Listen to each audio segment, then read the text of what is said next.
200 curiosidades sobre Dexter, una de las mejores y más icónicas series de todos los tiempos. Ya desde su primer temporada contó con una tremenda calidad, y muchos de los participantes de la serie fueron los responsables de ello, como David Zayas, el intérprete de Batista, quien realmente era un oficial de policía antes de convertirse en actor, aunque no estaba en la metrópolis de Miami, sino que ejercía en la ciudad de New York, así que el tipo, aparte de actuar, también estaba respaldado por su experiencia. El primer capítulo de entrada cuenta con varios detalles interesantes, tal cual esta toma que refleja la luna en un charco de sangre. Moon es luna en inglés, y el término moonlighting significa tener un segundo trabajo o actividad, por lo que usar la luz de la luna de esta manera juega con la idea de que Dexter lleva una vida oculta como asesino. El nombre del protagonista significa derecha en latín, y también se puede interpretar como mano derecha, mientras que la izquierda o la mano izquierda es sinister o siniestro. Es por esto mismo que Jeff Lindsay, el autor de las novelas en las que se basa la serie,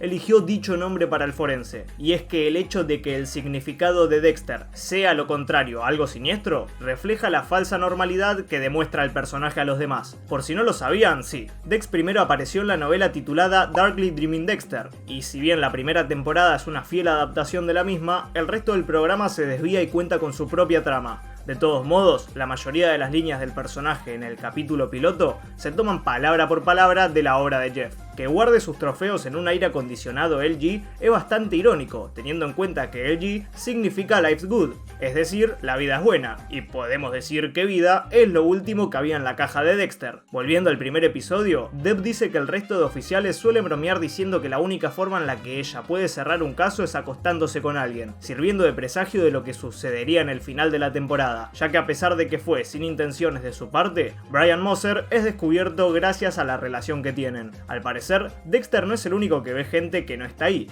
porque la huerta está frente a dos reporteros con micrófonos, aunque no hay ni camarógrafos ni cámaras a su alrededor. Tenemos la primera de muchas referencias a un verdadero asesino serial que hay en la serie, y es a Jeffrey Dahmer, que creo que por Netflix lo conocerá la mayoría. Dexter se refiere a una escena del crimen como Dahmerlandia, y si bien lo vimos desbloquear computadoras como si nada a lo largo de los años, nunca se nos habló de su interés en la informática y demás. Más en su estantería tiene libros tal cual Power Builder 6, Internet Information Server, HTML4 y Outlook 98. Pese a que casi todo el espectáculo se desarrolla en Miami, en realidad la mayor parte de la serie fue filmada en Long Beach, California, mientras que las escenas en interiores se llevaron a cabo en los Sunset Gower Studios. Sin embargo, obviamente, se rodó material adicional en Miami para intercalar entre escenas y aumentar el realismo. La famosa sustancia que Dexter usa con fines de dormir a sus víctimas contiene una solución de lo que él llamó M99, que es clorhidrato de torfina, un tranquilizante incluso más potente que la morfina, el cual se usa en medicina veterinaria, sobre todo al sedar animales grandes. La sustancia solo es adquirible con una licencia de la DEA, y justamente la falsa licencia de la DEA que tiene el Morgan está a nombre de Patrick Bateman, el mismo nombre del personaje principal de la película American Psycho, que sí, por si no la vieron, es otro asesino. Curiosamente, en el tercer episodio, Deb le agradece a Dexter por ir al funeral del policía asesinado y le dice que está orgullosa de él, porque sabe lo mucho que odia los funerales, lo que es un guiño a otro gran personaje de Michael C. Hall, David James Fisher en Six Feet Under. En el sexto episodio, Ángel presenta a Debra como detective cuando en ese momento no había alcanzado el título, dado que seguía siendo oficial. Recién en este punto empezamos a ver el cabello natural de Michael, ya que por aquel entonces usaba una peluca para su papel de Dexter a raíz de la pérdida de cabello que le causó la quimioterapia, porque el actor sufrió la enfermedad de Hodgkin, un cáncer que se origina en el sistema linfático, aunque tengo entendido que hoy en día se encuentra bien, así que mejor por él. Y en el séptimo episodio, al llevarlo al interrogatorio, Jeremy Downs tiene el mismo tipo de camisa que usa Dexter cada vez que mata, a excepción de las mangas. Durante la búsqueda de Neil Perry, Debra y Ángel lo encuentran en la habitación 20 del Pink Hotel, un lugar que vuelve a aparecer en la última temporada porque Dexter encuentra a su hermana en el mismo establecimiento. Ángel le ordena al equipo forense que siga un estricto protocolo estéril para que solo se pongan unos delgados guantes de látex. No usan redes en el cabello, overoles ni máscaras sanitarias. En la mayoría de escenas del interrogatorio con Perry, el ángulo de la cámara está ligeramente torcido con el objetivo de representar la sospecha de Dexter de que no es el verdadero asesino del camión helado. Esta técnica también se usa en otros momentos en los que se quiere demostrar que Dex siente que algo no anda bien. y un gran detalle relacionado es que sonríe y mira muy cerca de la cámara al darse cuenta de que todo el tiempo tuvo la razón. En el octavo episodio, el alias que el protagonista le da al psiquiatra, John Ellis, es una fusión entre el nombre del hermano de Patrick Bateman y el apellido del autor de American Psycho, Bret Easton Ellis. El Dr. Meridian es interpretado por Tony Goldwyn, quien justamente fue el encargado de dirigir este episodio y algunos más. Si bien Meridian es descrito como un psiquiatra, en los archivos aparece como Emmett Meridian, PhD, aunque el PhD se refiere a psicólogos quienes no pueden prescribir medicación. El registro de Meridian debería indicar MD, que significa que es un psiquiatra. Y cuando Dexter comienza a investigar los posibles asesinatos que parecen suicidios, lo que suena de fondo es Brecht Whale Ballad of Mac the Knife de The Threepenny Opera, perdón por mi pronunciación. Por otro lado, Michael accidentalmente estrelló el famoso Slice of Life contra un muelle en una ocasión, lo que causó unos $8.000 de daños al barco y por ende unos $8.000 extras a la producción. Casi que vemos a Julie Benz, la actriz de Rita, en otro papel, ya que originalmente audicionó para ser Deborah Morgan, aunque por suerte se quedó con el papel con el que se quedó, porque en mi opinión no habría habido mejor actriz para Rita ni mejor actriz para Deb. Batista se suele referir a Dexter como socio, lo que muchos interpretaron como un juego de palabras por la palabra sociópata, así que podría ser un guiño a esto por parte de los responsables o tan solo una coincidencia, pero es cuanto menos interesante. En el 10º episodio, Dexter y Vinny empacan la casa del mismo modo en la que cada uno se deshace de los cuerpos, porque mientras que el carnicero de Bay Harbor pone artículos en bolsas de plástico, el de los camiones helados envuelve las cosas con una cuerda. Al entrar a la casa del vecino, su ropa y caja de herramientas son las de un trabajador de control de plagas, que es una representación del modo en el que se deshace de su plaga, que sería un testigo que lo reconoció. Y en el flashback de la infancia de Dexter, el médico revela que su tipo de sangre es AB negativo, alegando que es difícil de conseguir. Si bien es cierto, alguien con sangre AB puede recibir una transfusión de sangre de donantes de tipo AB negativo, A negativo, B negativo y 0 negativo, lo que lo convierte en un tipo de sangre preferible en el tema transfusiones. Junto a Rita, miran la película La Fuerza del Cariño. Curiosamente, John Lithgow, uno de los actores del largometraje, llega a la vida de Dexter y compañía en la 4ª temporada porque es el que interpreta a Trinity, aunque para llegar a él falta un poco, así que sigo con la primera. Antes de Michael, un actor que se tuvo en mente con fines de interpretar al asesino más famoso de la televisión era Renner Jeremy, sí, el encargado de Hawkeye, entre muchos roles más. No obstante, rechazó el papel porque sentía que no sería positivo interpretar a otro asesino después de dar vida a Jeffrey Dahmer en una película de 2002. En el episodio 11 se usa por primera vez una frase muy importante en toda la serie y es Dark Passenger, o pasajero oscuro, la manera con la que Dex se refiere a sus impulsos. La icónica cámara que se usa al reunir evidencia fotográfica es una Nikon DSLR con una lente micro Nikkor de 105 mm equipada con un kit de flash macro doble Nikon R1, que le permite tomar primeros planos extremos sin ni una mínima sombra, algo muy acorde a la realidad donde se usa este tipo de setups para investigaciones criminales. El capítulo fue escrito por Drew Greenberg, un importante escritor en Buffy la Cazavampiros, serie en la que está el restaurante ficticio Double Meat Palace, y Drew hizo una referencia a su anterior trabajo porque Nina se enoja con Ángel cuando lo engancha a punto de comer 2 hamburguesas dobles. Solo porque en un momento se dice que Adelaida, una ciudad en Australia, tiene el mayor número de asesinos en serie per cápita, el país removió todos los anuncios de Dexter en el primer año de emisión. Si bien sigue estando disponible la serie, fue bastante cancelada por el gobierno australiano tan solo por una frase. El compositor Daniel Leach originalmente escribió la canción principal del programa como parte de la partitura de la película Necronomicon. En esta escena de largometraje podemos escucharla,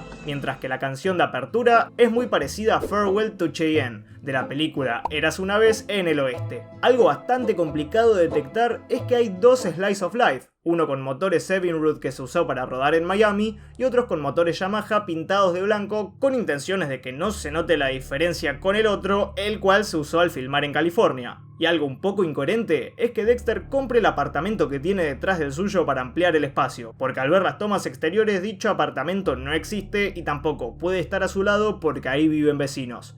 Ya en el episodio final de la temporada, Brian es asesinado por su hermano. Sin embargo, el material original difiere en esto debido a que en las novelas Brian le dispara a la huerta, terminando con su vida y permitiendo a su hermano escapar. En los libros Vinny está vivo en el resto de la historia y más tarde la serie haría algo similar a lo de la primera novela, aunque con la hermana adoptiva de Dexter jalando el gatillo. Brian bebe Jekyll Island Lager, una bebida ficticia que toma su nombre de El extraño caso del Dr. Jekyll y el Sr. Hyde, una obra conocida por tratarse de una representación de un trastorno psiquiátrico por el que una misma persona tiene dos o más identidades con características únicas, lo que se refiere tanto al pasajero oscuro de Dexter como a la polaridad moral de los hermanos. Acá se origina el famoso "Surprise, motherfucker", que inspiró a uno de los memes más icónicos y populares de internet, y que más tarde dio nombre a uno de los episodios de la serie en las últimas temporadas. Y la línea final del episodio, "Soy uno de ellos, en sus sueños más oscuros", es una obvia referencia al primer libro, Darkly Dreaming Dexter.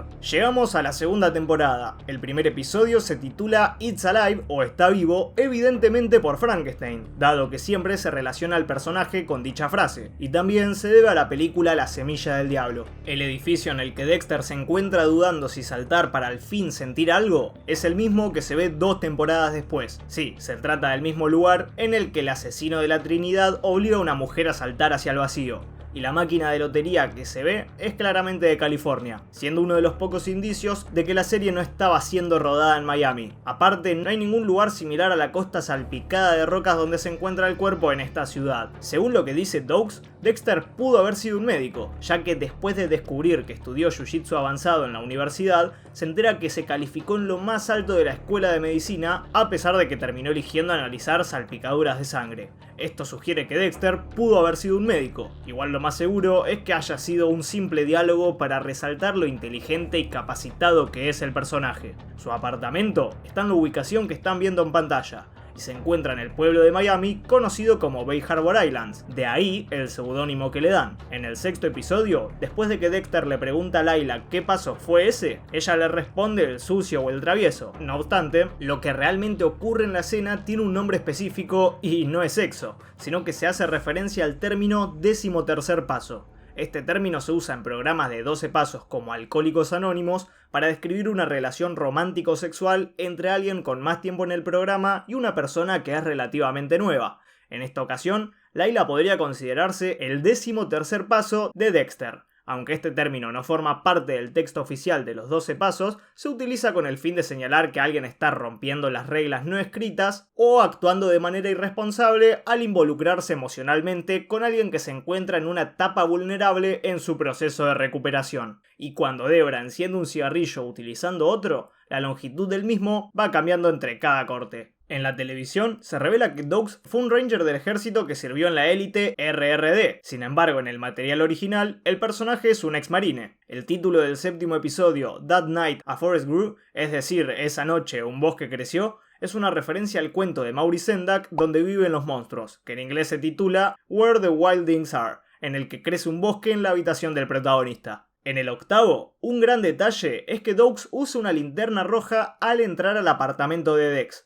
ya que los miembros del ejército suelen usar un LED rojo en operaciones nocturnas, dado que el ojo humano es menos sensible a la luz de este color, y con esto se minimiza la dilatación de la pupila y se preserva la visión nocturna. Deb describe a Layla como un asqueroso vampiro inglés, algo curioso, teniendo en cuenta que Murray Jamie, la intérprete de la británica, dio vida a 2 vampiros distintos en 2 largometrajes diferentes. Y en el 9º episodio, al momento de ser escoltado por Landy, Dexter tiene sus hombros hacia adelante y sus brazos y manos juntas. La elección de representarlo de ese modo fue porque simboliza la culpa y la aceptación de haber sido atrapado, a pesar de que no había sido arrestado ni restringido físicamente. Otro pequeño detalle que vuelve a esta obra tan buena. Igualmente no todos son rosas, porque el hecho de que Dogs tire la tarjeta SIM de su teléfono es un tanto inútil porque los teléfonos celulares se pueden rastrear sin ellas. Lo que tuvo que haber hecho era descartarlo o romperlo, algo que llama la atención siendo un sargento de la policía y viendo lo meticuloso que es en lo suyo.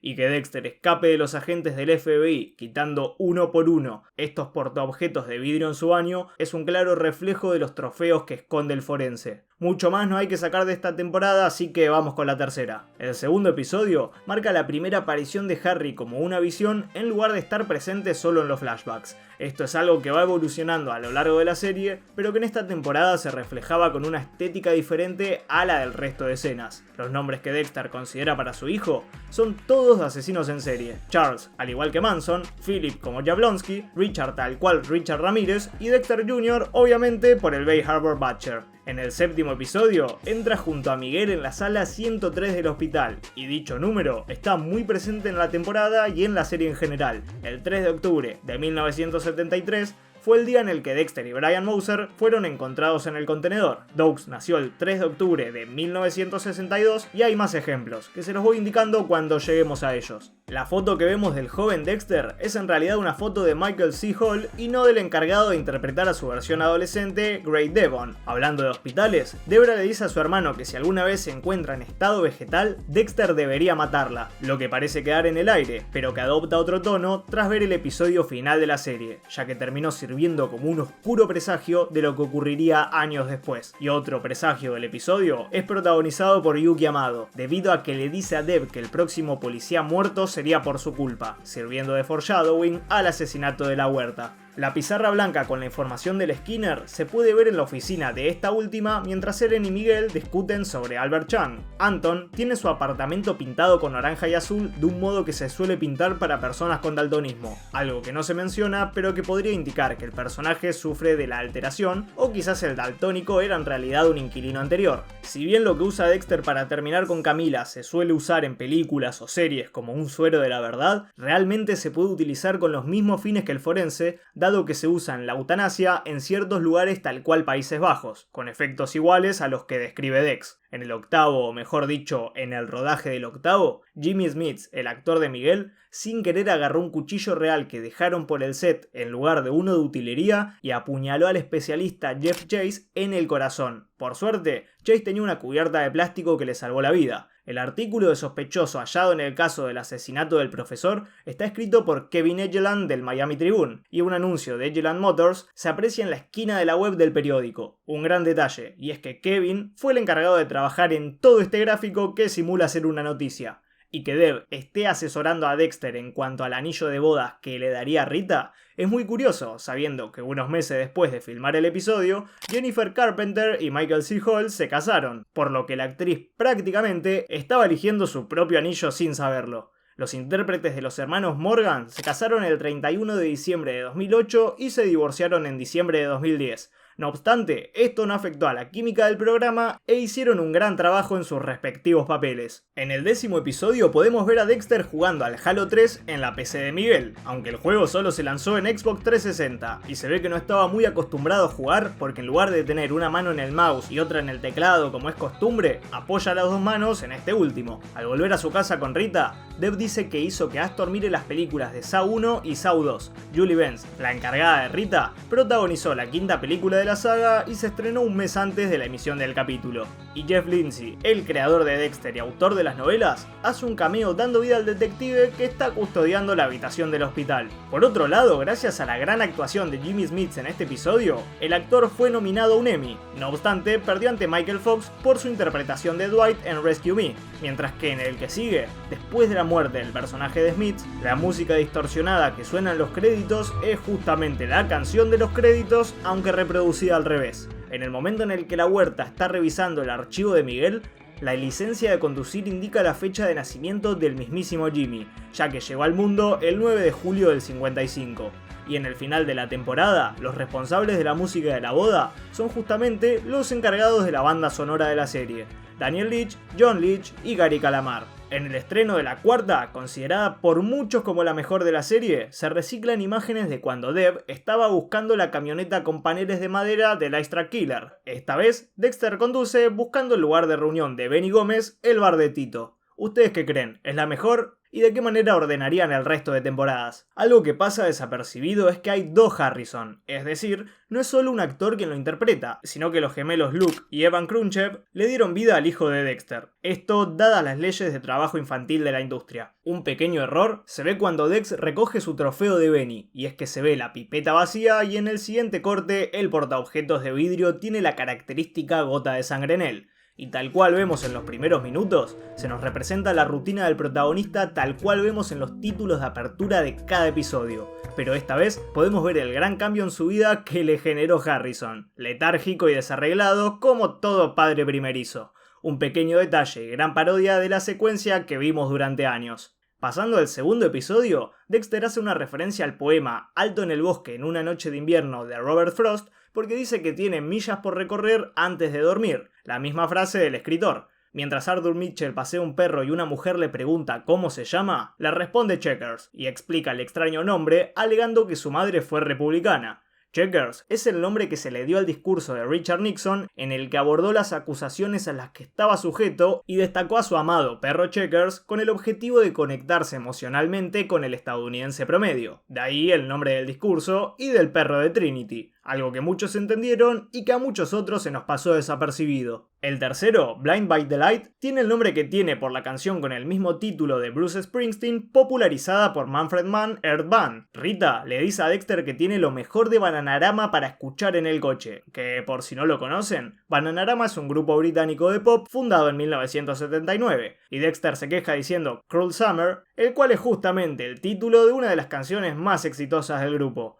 Y durante la reunión de Debra y Landy, este menciona que el asesino de la Trinidad estaba en Louisville, la cual es justamente la ciudad natal de Jennifer Carpenter. Ciertos aspectos de Arthur lo hacen parecer un paralelo al asesino de BTK, Dennis Rader, quien llevaba una vida normal como padre de familia y era muy activo en una iglesia en Kansas e incluso llegó a ser presidente de congregación y líder de un club de scouts. Pasando al noveno episodio, la frase "todas las familias felices son iguales" que Dex repite, nace de la novela de Leo Tolstoy Ana Karenina, en donde se originó la misma y que concluye con "cada familia infeliz es infeliz a su manera". La vieja foto de matrimonio que se usa para el paciente comatoso es la de Andy Griffith, un reconocido actor, humorista y productor americano. 2 episodios más tarde, Dex se comunica por la radio usando el seudónimo Little Chopper, que se entiende como pequeño helicóptero, aunque también se puede traducir como pequeño troceador, cortador, etc. Algo que encaja muy bien con el personaje viendo lo que hace a la hora de deshacerse de sus víctimas. Mientras se está comunicando por la radio, le dicen que la persona que busca está en la parada de camiones de Freddy. Sin embargo, se dirige hacia otra, porque el cartel de la parada de camiones a la que va dice claramente Big Phil y no Freddy. El encargado de dirigir este y otros episodios fue Keith Gordon, quien hace un cameo interpretando a un Kyle Butler. Batista le dice a Christine que Trinity le estuvo enviando postales del infierno. Lo que seguro es una referencia a la famosa carta de Jack el Destripador, From Hell. Algo muy extraño es que la policía no haya hecho que el niño se reúna con un dibujante para crear un boceto de Arthur, ya que al ser un maestro y dada su involucración con la iglesia, mucha gente lo hubiera reconocido fácilmente. Y algo muy acertado es que mantengan a Christine como una testigo material para evitar liberarla pasadas las 48 horas, porque si bien es un uso controvertido del estatuto de testigos materiales, es algo que se hace a menudo en Estados Unidos. En el episodio final, los actores recibieron guiones falsos para lograr interpretaciones más genuinas a la hora de la verdad, y con la intención de que tengan la misma sensación que tuvimos todos tras ver el tremendo giro de los hechos que se dieron en este final de temporada. Julie Benz solo se enteró una hora antes de rodar sobre la muerte de su personaje, y según el equipo, tuvo un pequeño ataque de pánico y casi se desmaya. Este es considerado el mejor episodio por muchos críticos y también es el mejor calificado de toda la serie al contar con un impecable 9,8. Los que le siguen son el final de la primera temporada con una calificación de 9,6 y el episodio 11 de la cuarta con un 9,5. ¿Ustedes qué creen? ¿Están bien rankeados?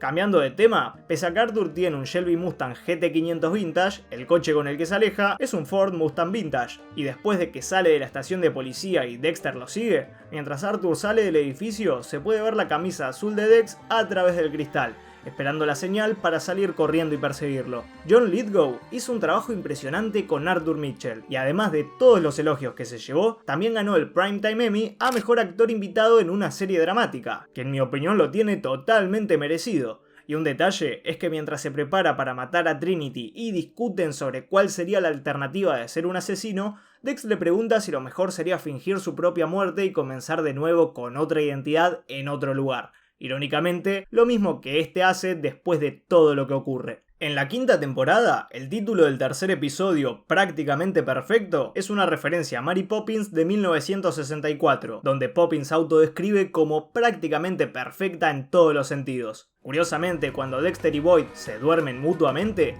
suena una melodía muy similar a la que se usaba en Scooby-Doo de 1969 en los momentos en los que Shaggy y Scooby se asustaban. Un gran guiño humorístico a tan icónico programa. Y si bien Ángel afirma que el barrio en el que se encuentran es un barrio venezolano, todos y cada uno de los que hay ahí hablan con acento mexicano. Aunque bueno, los acentos nunca fueron algo que preocupe mucho a los encargados de Dexter. Si no me equivoco, un episodio después conocemos el nombre de Lumen, que significa luz. Algo que a pesar de buscar lo mismo durante un tiempo, marca la diferencia con Dexter, quien convive junto a su oscuridad interna y su pasajero oscuro a lo largo de toda su vida, mientras que Lumen solo necesitaba vengarse. Además, su apellido es Pierce, que puede significar perforar, hacer un agujero, etc., por lo que Lumen Pierce marca un contraste en sí misma, porque Lumen, o sea luz, representa algo positivo, pero Pierce sugiere daño o ruptura al perforar, representando su transformación de víctima a alguien que busca justicia con violencia. Y a su vez, también podemos interpretar un significado en los nombres de Lumen y Dexter,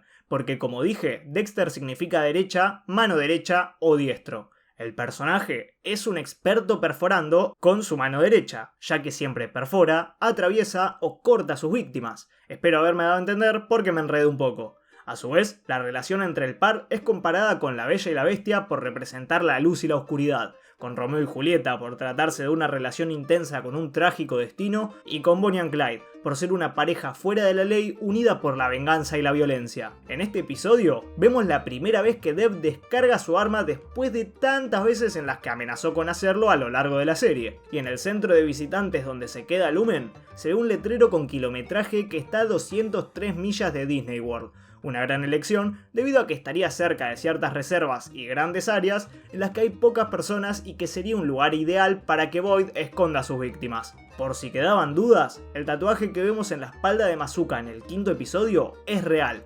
Su actor responsable se lo hizo un tiempo antes de trabajar en la serie. A pesar de que se muestra que la estatura de Lumen es de 5'3", es decir, de unos 160 centímetros, la actriz que la interpreta, Julia Stiles, mide aproximadamente 1,72 m. Algo banal, pero que después de elegir tantos cumpleaños de los actores para los personajes, llama la atención el cambio. Un episodio más tarde, escuchamos a Dexter decirle "te amo" a alguien por primera vez, y obviamente es a su hijo Harrison. Todas las veces anteriores, cada vez que alguien le expresaba su amor, Dex respondía "yo también".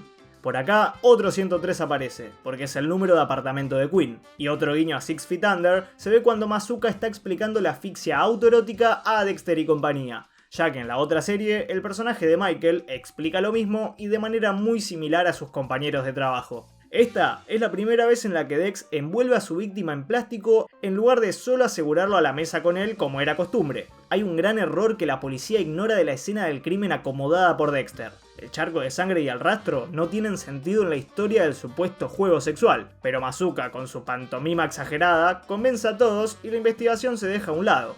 Esto además muestra el modo en el que en ocasiones una historia convincentemente absurda es suficiente para cerrar un caso. En el noveno episodio, Jordan Chase tiene un collar con una muestra de sangre, y curiosamente su actor encargado, Johnny Lee Miller, estuvo casado con Angelina Jolie, quien usaba un vial de sangre de su ex esposo Billy Bob Thornton colgado de un collar, lo que generó bastante atención mediática en su momento y que llamó la atención de todos los espectadores de Dexter que conocían la historia al ver el collar de Chase. El título, Teenage Wasteland, es por la canción Baba O'Reilly de The Who, debido a que Teenage Wasteland es una de las frases más conocidas de la canción lanzada en 1971. Y si bien existen mitos sobre los alimentos para la resaca, los dolores de cabeza que esta provoca son por la hinchazón cerebral que causa la deshidratación inducida por el alcohol. Así que mejor que comer cualquier cosa es beber líquidos. Obviamente que no tengan alcohol. En el final de la temporada, cuando Peter Weller, el encargado de Stan Liddy, se enteró que su personaje sería asesinado por el forense, dijo que estaba bien con que Stan pierda la vida a manos de Dexter, pero insistió en que no ocurriría en su famosa mesa. El motivo detrás de su petición fue porque consideraba que su personaje merecía una despedida más dramática y con mayor impacto para los espectadores. En la heladera hay un menú de restaurante que dice claramente Killer Menú o Menú Asesino, debajo de las huellas de las manitos de Harrison pintadas en rojo sangre. Un pequeño detalle que mayormente pasa desapercibido. El avión que usa Chase es un Cessna 750 Citation X, el cual no sé a día de hoy. Más en los tiempos en los que se rodaba la serie, era considerado el avión civil más rápido en todo el mundo. El hecho de que Dexter esté usando un cinturón de seguridad mientras conduce hacia el campamento y que Harry no lo tenga puesto, es otro claro ejemplo de lo metidos que estaban los responsables en la serie. Si bien está claro desde siempre que su padre es una alucinación de su mente, otros hubieran obviado el contexto y habrían hecho que James Remar se ponga el cinturón de todos modos. En los últimos episodios de esta temporada, Michael estaba recibiendo quimioterapia nuevamente, y de ahí la antinaturalidad de su cabello en ciertas escenas. Desde aquel entonces tengo entendido que está en remisión, y esta es la única vez en la que Dex no es el que se encarga del villano principal de la temporada, debido a que Lumen es quien hace lo suyo. Entrando a la sexta temporada, Edward James Olmos, el actor responsable del profesor Gellar, no aceptó el papel inicialmente por el uso de la religión presente en la trama. No fue hasta que los productores le revelaron el giro que darían los eventos que aceptó el rol tras saber que todo era producto de la mente de Travis. La primera escena presenta a los dos paramédicos asesinados por Dexter por vender cuerpos, que seguramente fueron inspirados por William Burke y William Hart, un par de asesinos escoceses que terminaron con la vida de 16 personas y vendieron los cadáveres a un anatomista con fines de disección científica en 1828. En este capítulo conocemos a Jamie, la hermana de Ángel y niñera de Harrison. Algo extraño es que nunca se explicó por qué es que Sonia se fue. Pese a que parece que se cansó de las mentiras de Dex, su actriz, Maria Doyle Kennedy, declaró que decidió abandonar el programa porque creyó que su personaje cobraría más relevancia y sentía que no le daban lo suficiente para hacer. Curiosamente, Aimee García, la responsable de Jamie, pasó de cuidar al hijo de un forense a ser una, porque en 2016 interpretó a la forense Ella López en la serie Lucifer. Dexter pareciera que tenía 20 años al graduarse de la secundaria, porque en la reunión de su clase se indica que es la clase del 91 y la licencia de conducir del personaje dice que nació en febrero de 1971. Obviamente esto se trata de un error, un pequeño guiño al Padrino, donde se presagian que sucederán cosas malas con naranjas, se ve mientras Travis le pide naranjas al vendedor antes de matarlo, y durante esta secuencia podemos ver que los intestinos del vendedor pesan un poco menos de 3 libras, cuando en un adulto promedio llegan a pesar casi 8 libras, es decir, unos 3,5 kilos. Jeffrey Dahmer vuelve a aparecer, porque en el tercer episodio, mientras Dexter mira un viejo cuaderno, se ven recortes de periódicos reales sobre el caso del carnicero de Milwaukee. Nuevamente se usa una fecha de nacimiento real, porque el 23 de julio de 1938 es tanto el día en el que nació Walter Kenny como su actor Ronny Cox. Este último coprotagonizó junto a Burt Reynolds la película Amarga Pesadilla, y este episodio se titula Smokey and the Bandit, el mismo nombre que una película protagonizada por Burt. Por otra parte, en la saga de Douglas Adams, el número 42 es la respuesta al significado de la vida, el universo y todo lo demás. Aparte es un número que se volvió un símbolo dentro de la cultura geek y en la ciencia ficción en general. Y Walter Kenny guarda sus trofeos de asesinatos en la unidad de almacenamiento número 42. Y unos pequeños errores del episodio es que en el momento en el que el cadáver se vuelca, podemos ver cómo la actriz encargada reposiciona la pierna por su propia cuenta. Además, se supone que el hada de los dientes extraía los incisivos laterales superiores izquierdos, mas al ver el contenido de la caja de Walter, podemos observar una mezcla de varios dientes, incluidos molares y premolares. El capítulo que le sigue, A Horse of Different Color, o sea, un caballo de un color diferente, tiene el nombre que tiene gracias a una frase del Mago de Oz, donde hay un carruaje tirado por un caballo que cambia de color mágicamente. Y otra fecha de nacimiento acertada se presenta porque Colin Hanks nació el 24 de noviembre de 1977, al igual que Travis Marshall. Y por si tenían dudas, sí, el actor es el hijo del mítico Tom Hanks. Pasando al séptimo episodio, un gran paralelo con la cuarta temporada es que cuando Dex va a buscar a Jonah, este lo recibe diciéndole "Hola Dexter Morgan", las mismas palabras que su padre le dijo al forense después de descubrir su identidad. Tras matar al trabajador del hotel, vemos una recreación de la pintura American Gothic hecha por Dexter y su hermano. Curiosamente, el episodio se llama Nebraska, un estado de Estados Unidos, valga la redundancia. Sin embargo, la casa Dibble, vista en la pintura mencionada, está ubicada en Iowa, así que no se entiende la elección del nombre. Después de decir que iría a Portland, Oregon, Brian le dice que es predecible porque ahí van todos los asesinos en serie, algo bastante verídico, ya que Gary Ridgway, Kid Hunter Jesperson y muchísimos asesinos en serie más estuvieron activos en el lugar citado, y la escena en la que el supuesto Brian empala a Norm, revelándose rápidamente, y para sorpresa de nadie, que en realidad es Dexter quien lo empaló, presagia de cierto modo la manera en la que Travis asesinaba a través del supuesto profesor Gellar. En el noveno, Dex se refiere a Gellar como el pasajero oscuro de Travis, que es muy acertado porque a este último le ocurre lo mismo que al Morgan con su padre.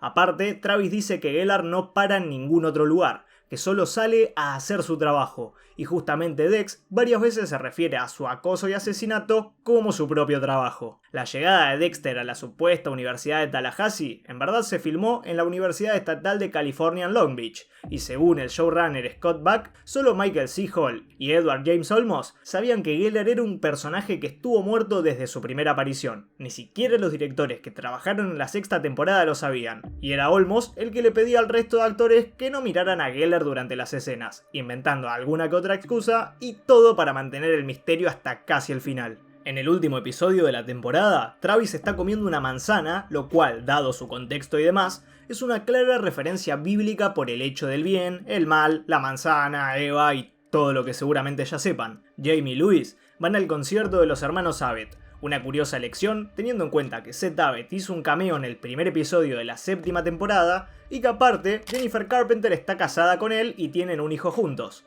El barco que rescata a Dex del océano cuando pareciera que su final es inminente se llama Milagro, que es prácticamente lo que sucede al ser encontrado ahí, otro de los pequeños detalles que el equipo responsable añadió. Que los últimos 3 dígitos de la licencia de conducir del protagonista sean 666 encaja muy bien tanto con él como con Travis y la temática de la temporada en sí. Y este último diciendo Today's the Day es un gran paralelo con Dex, quien a lo largo de la serie suele decir Tonight's the Night, refiriéndose a sus trabajos nocturnos. Por otra parte, en la séptima temporada, el gusto de Ray Spelzer por los laberintos van muy bien con su disfraz de toro, porque es un paralelo con el Minotauro de la mitología griega, el cual habitaba en el centro de un laberinto construido para contenerlo. Mientras Dexter y Hannah están en el barco en el noveno episodio, en una toma se pueden ver algunas colinas en el fondo, las cuales no existen en Miami. Que Matthews le diga a la huerta Tokio es por ahí María es porque se está refiriendo sarcásticamente a ella como si fuese Godzilla, y también le dice que una gran criatura emerge de las profundidades.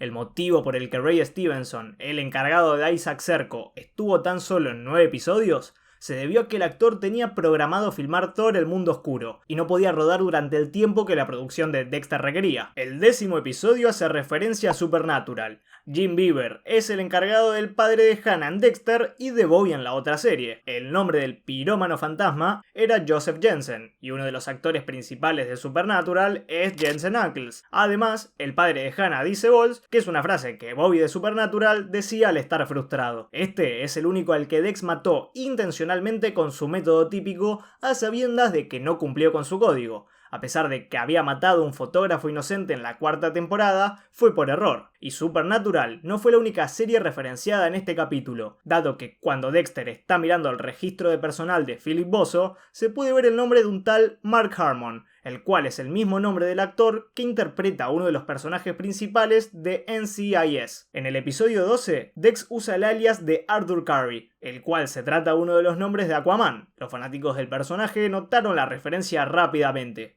El título se debe obviamente a la mítica frase del buen Doakes, quien a pesar de haber muerto 5 temporadas atrás, vuelve para darle el nombre de Surprise, motherfucker, a uno de los mejores episodios de la serie, que para ese punto los encargados ya estaban al tanto de los múltiples memes que la escena del sargento Doakes había provocado. María, por otro lado, usa una camisa con patrones rojos parecidos a la sangre que expulsa después de ser asesinada, y el abrazo final entre el personaje y Deborah no era algo que estaba en el guión, sino que fue un acto improvisado por Jennifer Carpenter en ese momento, quien estaba tan metida en el personaje que se dirigió directo a abrazar a su compañera espontáneamente. Ya en la 8ª y última temporada tenemos el primer episodio dirigido por el mismísimo Michael C. Hall, el cual es el segundo. Esta vez, tanto la estatura de Deborah Morgan como su cumpleaños son acordes a la actriz que la interpreta, porque Jennifer mide aproximadamente 1,72 m y llegó al mundo el 12 de julio del 79. Cuando esta entra en la estación de policía y le corta a Masuka, se puede ver que Vince sigue revisando la escena del crimen del baño de hotel con sangre desde la primera temporada. En la realidad, Florida no tiene un registro de armas, así que sería posible que Deb se ocupe de su trabajo legalmente mientras lleva 2 pistolas de mano escondidas y fuera del registro. Esto también le permite asesinar al sapo con una de ellas, ya que la única forma en la que la podrían haber relacionado con el arma habría sido que dé positivo en una prueba con huellas dactilares o ADN. Así que fue una gran idea de los escritores tener en cuenta estos detalles desde el comienzo de la temporada y con ello evitar cualquier agujero en el guión. Oliver Saxon, por otro lado, seguramente base su nombre en el reconocido autor y neurólogo Oliver Sacks, quien también estudió neuropatología, y teniendo en cuenta a lo que se dedica la doctora Vogel, la conexión es evidente. Mientras la información personal de Evelyn está en la computadora de Dex, se ve la fecha de nacimiento real de Charlotte Rampling. Oliver Saxon, o mejor dicho, Daniel Vogel, le dice a Dex que Miami es una gran ciudad y que le encanta la comida cubana en el episodio 11, que es casi idéntico a las primeras líneas de Dexter en el programa. Miami is a great town.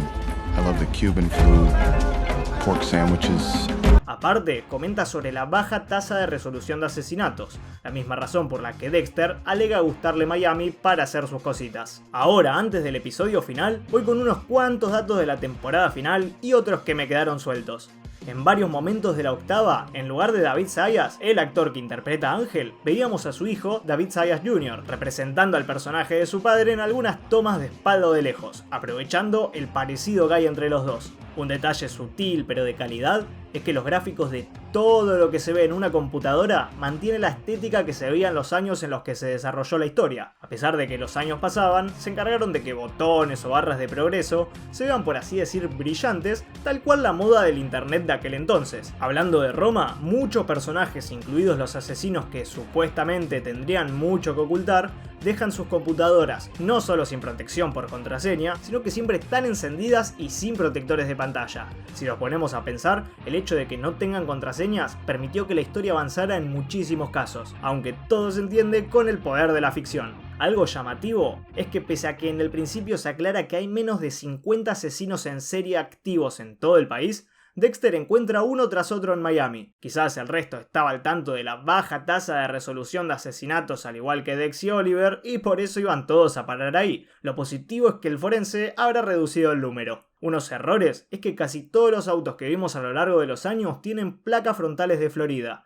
cuando el estado solo exige las matrículas traseras. Durante la primera temporada, Dex tiene una cicatriz bastante visible en su costado izquierdo, mas a partir de la segunda temporada pasa a estar en la derecha. El año de nacimiento del personaje cambia varias veces. En las primeras temporadas se establece que Dexter nació en 1970 ya que tenía 3 años en el 73, no obstante, después se dice que se graduó en el 91 tal cual comenté, y en la temporada 6 su licencia indica que nació en el 71, así que no se sabe bien, pero por ahí anda. Y si tenemos en cuenta la fecha de nacimiento de su actor, entonces sería el 1 de febrero de 1971. Y en cada escena del crimen que vimos a lo largo de los años, tanto los forenses como los detectives manipulan los cuerpos antes de la llegada del médico forense. En todos los estados del país está prohibido hacerlo, aparte que casi nunca tienen el equipo de protección adecuado para no contaminar la escena. Según Jennifer Carpenter, ella siempre creyó que Deb estaba enamorada de Dex, así que la interpretó con esa idea desde el comienzo de la serie, que si bien no le sorprendió al enterarse de esa historia, sí que nos sorprendió a todos los espectadores, y sinceramente nunca noté que la haya estado interpretando de esa manera hasta escuchar su declaración. Deb pronuncia más insultos y malas palabras que todo el resto de personajes combinados en cada uno de los episodios de la serie. A lo largo de los años, dijo solo la palabra fuck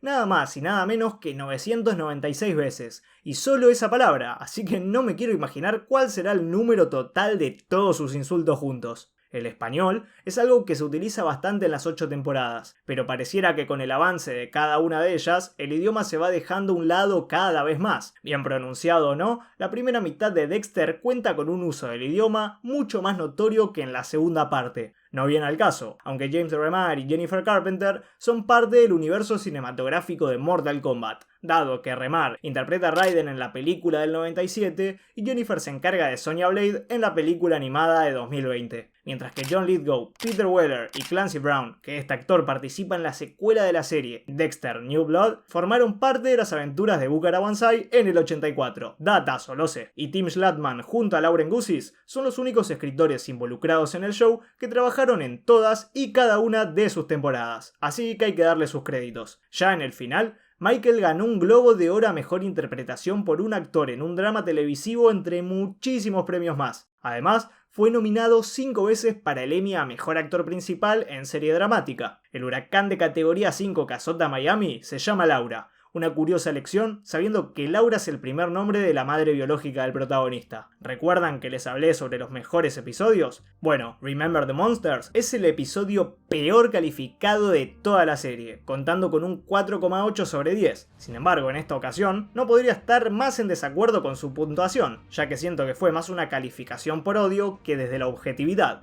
Igualmente, díganme ustedes qué creen. Los otros que conforman el podio son el 10º y el 11º de la octava temporada, con calificaciones de 6,9 y 7,2 respectivamente. Originalmente, Dexter tenía que morir en este final. No obstante, Showtime no lo permitió. Según el productor John Goldwyn, la empresa manipuló el guión final prohibiendo a los escritores matar a su amado personaje principal. Lo positivo de todo esto es que ahora tenemos más Dexter, pero bueno, de haber sido como tenía que ser, la historia hubiera tenido una conclusión que considero que encajaba mejor. No me malinterpreten, a diferencia de la mayoría me gustó el final, aunque creo que era más acorde que Dex muera en lugar de su hermana o que mueran ambos. Dexter terminó con unas 117 personas aproximadamente, tenía 45 trofeos en la primera caja que poseyó y unas 43 en la nueva. Aparte, hubo unas 20 víctimas de las cuales no recolectó la sangre. Dexter arroja el cuerpo de su hermana en el océano porque de alguna manera ella es una de sus víctimas. No directamente, pero si no hubiera sido por él, Deb no habría sufrido el destino que sufrió. Una gran diferencia con el resto de sus víctimas es que en lugar de estar envuelta en una bolsa negra como todos los demás, Debra se hunde envuelta en una sábana blanca, que a pesar de que los colores tienen varias lecturas en cuanto al significado, inocencia es uno de los que más peso tienen. Tal cual dije, Laura es el nombre del huracán que golpea a Miami y de la madre de Dexter. Lo curioso es que después de todo, vemos un presentador de noticias anunciando que el huracán Laura terminó, indicando simbólicamente que la vida de Dexter, tal como él y nosotros la conocemos, también llegó a su fin, y después de todo lo ocurrido, se va a otro estado a terminar su vida, irónicamente, rodeado de motosierras, teniendo cada día de su vida un recuerdo de lo que lo hizo quien es, de lo que terminó con la vida de su madre y convirtiéndolo en un nacido en sangre. Con esto, termino con los datos de una de las mejores series de todos los tiempos. Sí, la historia sigue con New Blood, Original Sin y próximamente con Dexter Resurrection, pero si quieren ver curiosidades sobre el resto, depende de ustedes, con su like, comentario y follow que me ayudan mucho, y me dejan saber si quieren ver más sobre Dexter y compañía. Lo mismo digo si quieren un 500 curiosidades sobre la serie madre, porque datos de Dexter hay de sobra. Habiendo dicho esto, muchísimas gracias por haber llegado hasta esta parte. No te olvides de seguirme para no perderte nada y te veo en el próximo video.